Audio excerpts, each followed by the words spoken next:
जब असली रईस लोग मछली खाते हैं तो वो सिर्फ गर्दन के पास का नरम चांद जैसा मांस खाते हैं, और जो लोग मछली की पीठ वाला हिस्सा बड़े मजे से खा जाएं, उन्हें तुरंत पहचान लिया जाता है कि वो गरीब घर से हैं। ये 4 सबसे बड़े उद्योगपति परिवारों का बनाया हुआ एक खतरनाक खेल था। हर साल 50 गरीब छात्रों को चुना जाता और उन्हें 1 महीने तक अमीर खानदान का वारिस बनकर रहना पड़ता। अगर उनका भेद किसी ने नहीं खोला तो उन्हें मिलती करोड़ों की इनामी रकम, लेकिन अगर जरा सी भी गलती हो गई और उनकी असलियत सामने आ गई तो उन्हें पूरे 50 साल तक उन चारों उद्योगपति परिवारों के लिए मुफ्त में काम करना पड़ता। मैं एक ऐसा लड़का था जिसे 2 वक्त की रोटी भी मुश्किल से नसीब होती थी, लेकिन एक हादसे की वजह से डिलीवरी बॉय का काम करते हुए मुझे भी उस रॉयल एकेडमी से निमंत्रण मिल गया। मैंने हाथ में पकड़ा हुआ सुनहरे किनारों वाला वो निमंत्रण पत्र देखा और फिर घर पर बिस्तर में पड़ी बीमार माँ का चेहरा याद आया। आखिरकार मैंने हाँ कर दी। मैं इस पागलपन भरे खेल में शामिल होने वाला था। स्कूल खुलने के दिन मैंने खुद को एक ठंडे मिजाज वाले अमीर वारिस की तरफ पेश किया। हाथ में एक महंगा सा लगने वाला लगेज था और मैं धीरे धीरे स्कूल के गेट की तरफ बढ़ा। गेट पर पहले से ही अमीर घरानों के लड़के लड़कियों की भीड़ जमा थी, क्योंकि आज इस रॉयल गेम का पहला दिन था। सबकी नजरें उन नकली रईसों पर टिकी थी जो गरीब होकर भी अमीर बनने की एक्टिंग करने वाले थे। मैं जानता था उन्हें हम पर तरस नहीं आ रहा था, उन्हें तो बस मजा चाहिए था। वो देखना चाहते थे कि झुग्गियों से आए गरीब बच्चे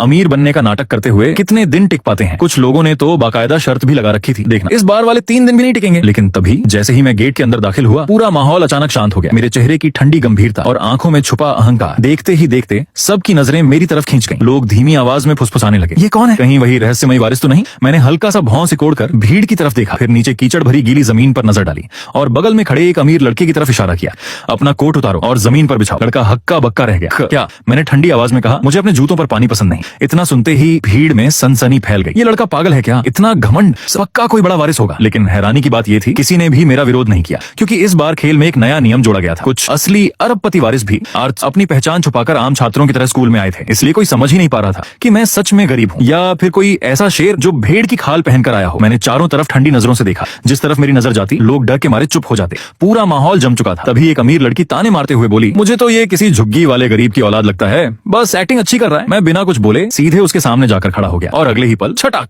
मैंने उसे जोरदार थप्पड़ मार दिया। पूरा मैदान सन्न रह गया। मैंने उसकी आंखों में देखते हुए कहा, अभी क्या कहा तुमने? जरा ऊंची आवाज में बोलो। फिर मैंने जेब से रूमाल निकाला और घिन भरे चेहरे से अपना हाथ साफ करने लगा। भीड़ में खुसुर पुसुर शुरू हो गई। कमाल है, उसने उसे थप्पड़ मार दिया। वो लड़की दुनिया के टॉप 10 अरबपतियों में से एक, वे ग्रुप के मालिक की बेटी है। लड़की अपने गाल पर हाथ रखे कांप रही थी। शायद जिंदगी में पहली बार किसी ने उसके साथ ऐसा व्यवहार किया था। वो गुस्से से चीखी, तुम्हारी हिम्मत कैसे हुई मुझे मारने की? जानते भी हो मेरा बाप कौन है? मेरे पापा दुनिया के टॉप उद्योगपतियों में आते हैं। तुमने मुझे छेड़ा है, अब तुम बर्बाद हो जाओगे। लेकिन मैंने उसकी धमकी को पूरी तरह नजरअंदाज कर दिया और उसके पास से निकलकर आगे बढ़ने लगा। ये देखकर वो और भड़क गई। उसने तुरंत मेरा कपड़ा पकड़ लिया। रुको, मैंने तुम्हें जाने की इजाजत नहीं दी। तभी अचानक ठन मेरी जेब से एक कार्ड नीचे गिर पड़ा। भीड़ में से किसी की नजर उस पर पड़ी और वो डर से चिल्ला उठा, अरे वो देखो! सभी की नजरें जमीन पर पड़े उस कार्ड पर टिक गईं। काला कार्ड जिस पर सुनहरी नक्काशी बनी हुई थी। एक लड़का कांपती आवाज में बोला, नहीं, ये तो ब्लैक गोल्ड कार्ड है, पूरी दुनिया में जिसकी सिर्फ 3 कॉपी मौजूद है।